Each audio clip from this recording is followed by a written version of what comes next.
Hey guys, David here, and this is my first official video. Yeah, I just called it an official video. I don't know why, because it's not really official of anything, but anyway, it doesn't matter. So, I decided to just create like a whole heap of random videos, starting with a very, very brief rundown of my workflow, basically what I use to get started with stuff. Obviously, you can see my preferred interface is Reaper. It is really, really good. Bit of a learning curve, but the flexibility and the customization that you have is out of this world. By the way, please excuse any random noises that you hear. All the windows and everything, it's open because it's blisteringly hot, yet it's raining, so yeah, you might hear some random traffic noise in the distance, so ignore that, not part of the overview. Right, so just basic rundown. This is a lot more tracks than you're probably used to. I've got all this set up under a project template, which is basically just a project that gets saved as a template.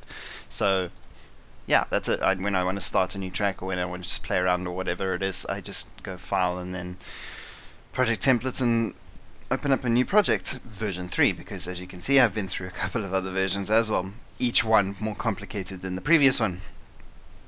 So basically how I've got it set up is, I've obviously got my master bus and then two pre-master buses, one for sidechain, so anything that I want to have sidechained, I send it through there, and I've got a compressor attached to that. More on that later. And then another one, a pre-master bus, which routes to the master. So no sound goes to the master without going through the pre-master bus. So I put any like last minute effects on that, and that way I can keep my master bus clear for anything else if I need it. I like having that little buffer zone.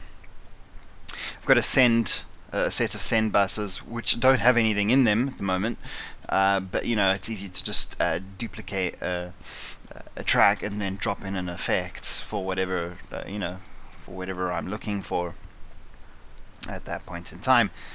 So that's easy, and then I can just adjust that in the mixer, which we'll get to later. Then I've got some template buses, an empty bus that any tracks and stuff put in there will go and route through to that. That means I can apply EQing or compression or whatever to the sound as a whole. That then, in the case of empty bus, goes through straight to pre-master bus. In the case of an empty sidechain bus, the output goes to a sidechain bus, obviously, so that the sound can get sidechained, and then that gets put out to the pre-master bus. Then I have my basic track buses, which is in this particular case just a percussion bus with an instance of battery 4, very nice, and a synth bus with an instance of silence, with already preloaded with a basic synth sound, so that I can, kick off immediately. If I have a melodic idea, it's record armed, keyboard's plugged in, so I can just start playing whatever I want to do, and then I can obviously manipulate it if I see fit, So that's pretty cool. Obviously I got an instance of battery here as well, also preloaded with a small smattering of sounds in my cunningly named default kit. Those two kicks sound similar. In fact, they are exactly the same. The only difference between them, very interestingly, is the fact that one of them is routed through a standard kick with sidechain, so that the sound, based on the output of the MIDI item over here, which we'll get to in a second, will either go via the sidechaining bus, because this is exactly the same. What you see here is exactly the same as an empty sidechain bus, just with a different name.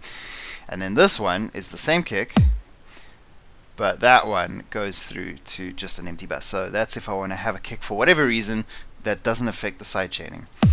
So if I change the kick or whatever, I just copy and paste the pad onto here as well, so that the sound is exactly the same. Then just some basic, just messed that one up. Just some basic sounds just to get me going. You know, a crash cymbal, the exact same crash cymbal in reverse, just to, you know, get me started. I really like Battery for its effects and stuff that you can just apply quickly. It takes a lot of the fussing out of the whole percussion assembly thing, and the fact that you have so many pads to work with and that it's actually flexible is fantastic. There is a reason for this ordering. It's so that I can just jam around on the keyboard, but really I don't do that very often. It's just, you know, there just in case. So what I've basically got is a simple beat with an open hi-hat and a basic clap just there and ready to go. So as you can see, it just loops. It's 138 BPM and it's doing its thing. You'll notice over here I've got a sidechain output and a sidechain trigger MIDI channel. All the sidechain stuff, there's a little hidden sound in there, which is basically the ending part just after the initial snap of the kick, which seems a bit weird, but that is you can't hear it, and that's the point. But you'll see over on the top there by the sidechain bus, it's triggering something, and that something that's being triggered is the compressor. So any sound that gets fed through that is passing through that sidechain bus, is passing through this compressor, but this is actually triggering the compressor, and so therefore whatever sound gets passed through will then be appropriately softened. It's just basic settings. You can't hear it at the moment. Obviously, there's no sound passing through, but we can always hook something up there. In fact, we'll do that in just a second. Let's quickly do that. But yeah, so you can see we've got this. So before I go on to that, the sidechain trigger thing is basically exactly the same as the MIDI kick things. If I could literally just drag the item, and you can see it's triggering the sidechain without needing to have the kick playing. So in this case, I'm triggering it as well, as you can see. I've also got the kick that doesn't have any sidechain triggering. Now, the way that I've got that set up at the moment is that the MIDI will automatically go through to the other channel, but that's easy enough to change, but I'm not going to. But you'd see, if I did that, you'd see that the actual pad doesn't. Let me see if I can just quickly adjust that. Yeah, no, I can't quite so super easily. Anyway, it doesn't really matter. Let's put that back to where it was. There we go. So that's now triggering. So I'm going to mute that, and you'll see we obviously have no sidechaining happening there. So I'm going to just quickly add a new track. Let's put a separator at the bottom there. I'm going to double click. Oops. Let's add an instance of Massive. Favorite synth. I love Massive. Massive is amazing. Oops, let me turn silent off quickly. Push that through. This is the most basic sound ever. It sounds awful, but you know, you play around with it a little bit, and you come up with you can come up with some interesting things. Some of my more interesting things I've been working on. I'm working on a sample pack. More on that later. Well, not a sample pack, I should say, a presets pack. But let me pick a simple trance pad. Yes, simple trance pad thing. Okay, so that's cool. Let me just quickly learn that. Here we go. Okay, so I'm just busy tweaking something on my keyboard here, and it's affecting the cutoff of the pad, so that's pretty cool. Now this will give us a good indication of how that's actually working with the sidechaining. because what I'm going to do is I'm just going to open that, and I'm going to trigger the sidechain hit with just by clicking that. Now, delightfully, you'll notice nothing is happening there.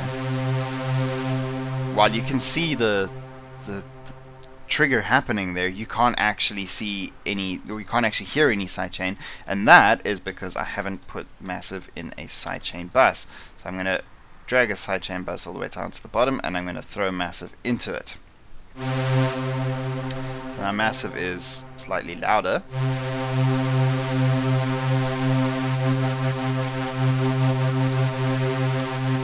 See what I'm doing?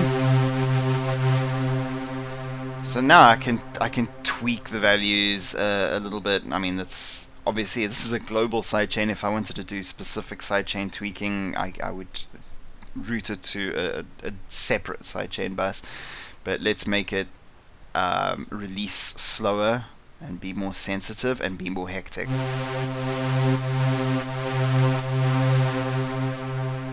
Right, so now let's play the little beat with this random pad note. We'll sort of put together a basic little melody bassline type thing, and then we'll bring in the kick and you'll hear the sidechain in action.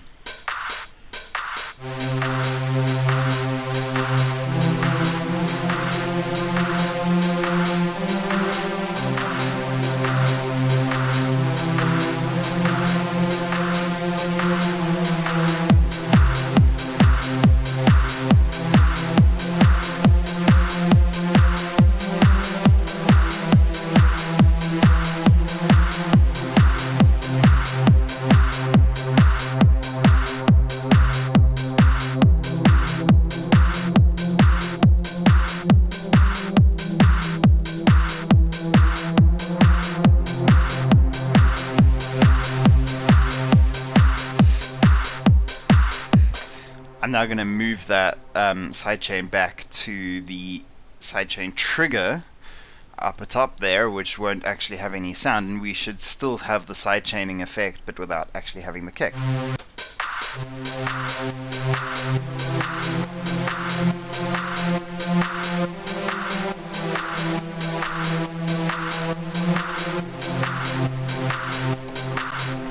So yeah, I mean, I'll go into more detail with sidechaining at another time, but you know, you can see the basics of that. So all of that is controlled just simply by having it in a sidechain bus. If it wasn't in a sidechain bus, it wouldn't sidechain. So that saves me an awful lot of time when it comes to, you know, writing stuff, or just, you know, I get inspired with a melody or something comes into my head. I want to be able to fire out Reaper and just start playing, but with all my stuff ready to go, basically. So I can pretty much drag out a length that I think that it is, that the take will be, and then select whatever channel it is straight out, you know, and have something ready to go. Usually I come up with synth melodies first, so having a synth already there ready to go is usually the better idea for me, because, you know, I'll just randomly sit down and be like,